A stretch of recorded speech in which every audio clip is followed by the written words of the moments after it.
Introduction: The Explosion of Insight. Over the last 50 years, humanity has experienced a profound revolution in the way we understand the mind, behavior, and human decision-making.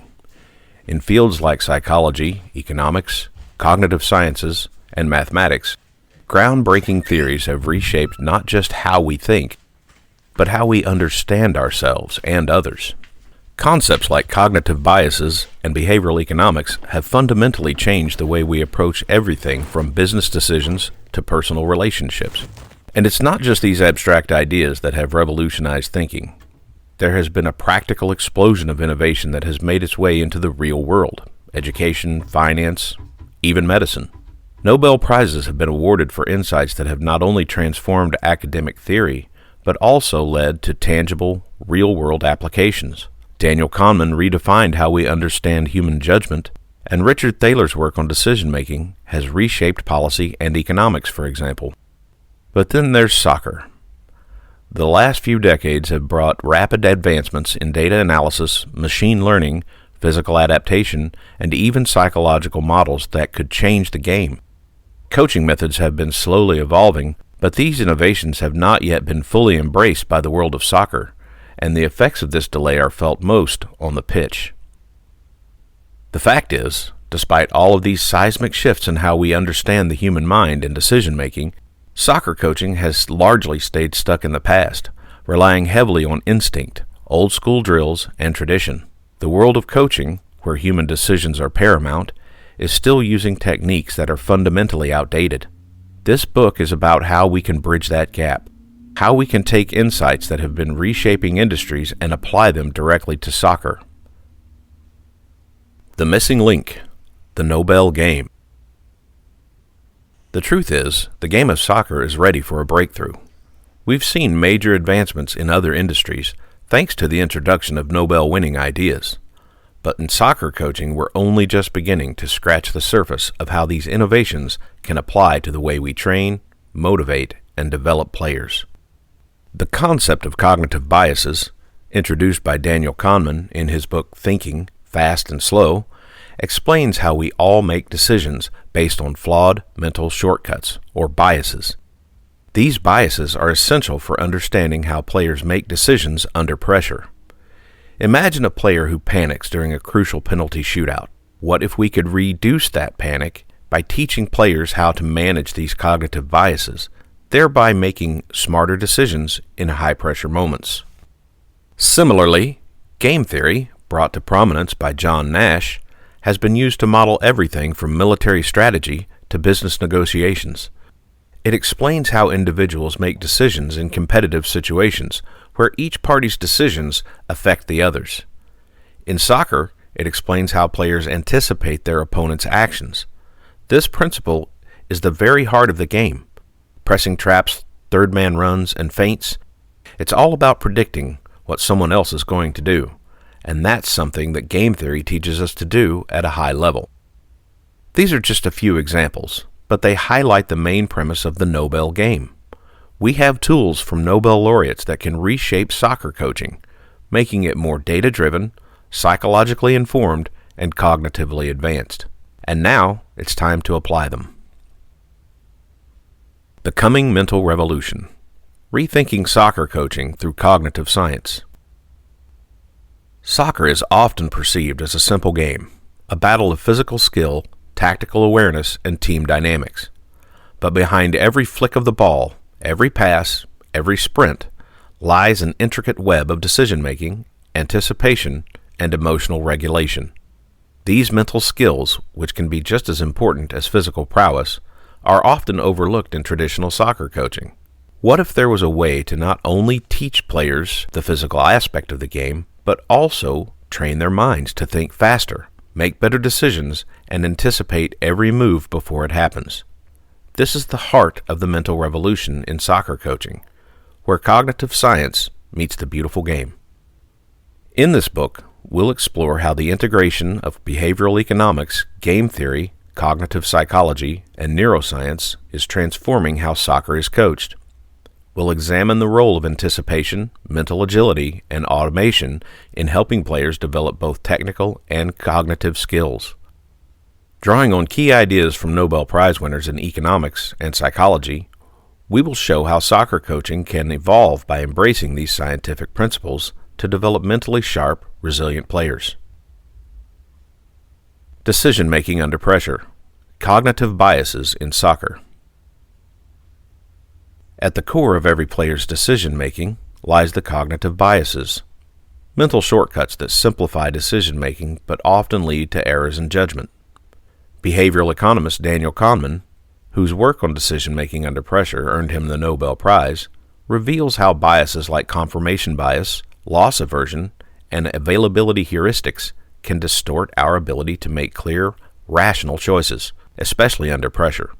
In soccer, these biases can manifest as panicked decisions in high-stakes moments, like a rushed pass, a poor shot, or a defensive mistake caused by overthinking. Kahneman's prospect theory suggests that when people are under pressure, they often overestimate risk and make overly cautious or impulsive choices. In soccer, a player who's missed a few shots or committed an error might start to feel that the odds are stacked against them. They might begin to play it safe, avoiding certain passes or shots, or they might become too aggressive, overcompensating for their previous mistakes. Understanding these biases allows coaches to help players recognize when they're being influenced by these cognitive traps. Example: consider a penalty shootout situation where the player is under immense pressure. Kahneman's research helps explain how biases like loss aversion, the fear of failing again, can cloud the player's judgment. A coach can teach the player to recognize this feeling, reframe their mindset, and refocus on positive mental clues instead of allowing fear and failure to dictate their actions. With enough training, players can learn to push past these biases, making clearer, more strategic decisions when it matters most. Game theory and anticipation. Predicting the game before it happens. Game theory, a concept popularized by John Nash, who received a Nobel Prize in economics, explains how individuals make decisions when the outcome depends not just on their own choices, but on the choices of others. In soccer, game theory helps players understand that every action they take will trigger a reaction from their opponents. This leads to development of anticipation, the ability to predict what will happen next based on the actions and intentions of others. By studying game theory, coaches can teach players to read the game, to think not only about their next move, but also about how their opponents will respond. Every dribble, pass, or tackle is part of a larger strategy in which players are constantly predicting and counteracting their opponents' decisions. Example: a classic application of game theory is the third man run, a tactic in which a player positions themselves to receive a pass after two players have interacted with the ball. The third player is anticipating not just the pass, but the movement of the defenders. Game theory teaches that when one player commits to an action, the opponent's response is predictable, and that predictability can be used to gain an advantage. For instance, a defender might anticipate that an attacker will try to dribble into space. By studying the attacker's body language and positioning, the defender can predict the move and position themselves to cut off the attack. By incorporating game theory into coaching, players can begin to think in terms of strategic advantage, not just individual tactics. O-ring failure and weakest links. Winning in soccer isn't just about scoring goals or making spectacular tackles. It's about teamwork and cohesion. The Nobel Prize-winning work of Michael Kramer on systemic failure sheds light on how systems and teams implode. In soccer, a team is only as strong as its weakest link. In his research on teams and incentives, Kramer showed that teams can be fragile systems.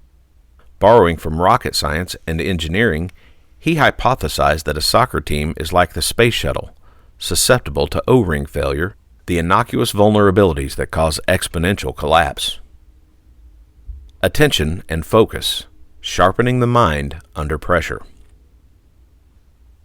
In soccer, players are often bombarded with information. the position of the ball, the movements of their teammates and opponents, the sound of the crowd, the pressure of the game clock. Herbert Simon's concept of bounded rationality, combined with Richard Thaler's nudge theory, explains how players can become mentally overwhelmed when they try to process too much information at once. Simon's work showed that decision-making is constrained by the limits of cognitive capacity, and Thaler's nudge theory suggests that we can guide decisions by subtly shaping the environment. In soccer, this means that coaches need to help players focus on what matters most in high-pressure moments. By designing training environments that encourage focus on specific cues such as passing lanes, opponent positioning, or tactical shifts, coaches can help players filter out distractions and make smarter decisions. Example: in training, coaches can use video analysis to show players key moments when their attention lapsed, leading to mistakes. Then they can nudge the players by guiding them to focus on specific visual or auditory cues, like watching the defender's body language or listening for a teammate's call, thereby training them to tune out distractions and sharpen their decision-making in real game situations. By integrating the theories of behavioral economics, game theory, and cognitive psychology, coaches can create training environments that not only improve technical skills, but also enhance mental agility and decision-making under pressure. The principles outlined in this essay, ranging from anticipation and mental automation to psychometric mapping, can transform how players approach the game, making them not only faster and stronger, but also mentally sharper and more adaptable. By shifting the focus from purely physical development to a more holistic approach that includes mental conditioning, we can create a new generation of soccer players who are not only physically capable, but also mentally prepared for the demands of modern soccer. The future of coaching lies in recognizing the power of the mind, training not just the body, but the brain to excel under the most intense pressure. The Great Delay. Why has it taken so long? Why, when we've seen entire industries revolutionized by these ideas, has soccer remained so resistant to change? That's the big question this book will explore. In many ways, soccer is still stuck in the 1980s. Coaches focus on traditional methods, favoring tribal wisdom over scientific understanding. They rely on instinct, teaching based on how they were taught, without questioning whether those methods are still effective. We worship the vision of a player, the football IQ that can't be measured, but we rarely ask how those attributes are developed. We treat randomness and uncertainty as failures, whereas in fields like economics and decision science, randomness is understood, modeled, and even embraced. In the world of corporate strategy, behavioral economics, and policy making, cognitive scientists and psychologists use advanced techniques to improve decision making. But when it comes to soccer coaching, the emphasis is still on gut feelings and outdated drills. What makes this delay so strange is that soccer, by its very nature, is an inherently cognitive sport. The best players don't just rely on their physical abilities, they are mentally sharp and constantly processing information and making decisions on the fly. Think about a player like Luka Modric, whose ability to read the game is almost supernatural. He's constantly anticipating what his teammates and opponents will do based on small, subtle cues. It's theory of mind in action, something that most players don't even realize is happening, but something that makes all the difference. The good news is, this delay is ending. The tools and frameworks to transform how soccer is coached are finally here. In the Nobel game, we'll explore how these Nobel-winning ideas can be directly applied to soccer. We'll look at how cognitive biases impact player decisions and how game theory can shape tactical play. We'll explore how understanding the mental game can make players smarter, more anticipatory, and more in tune with what's happening on the pitch. The modern coach's role must evolve. Coaches can no longer be just motivators or tacticians. They must become translators, taking complex theories from economics, psychology, and cognitive science and turning them into practical strategies that can be implemented in training sessions, game plans, and player development.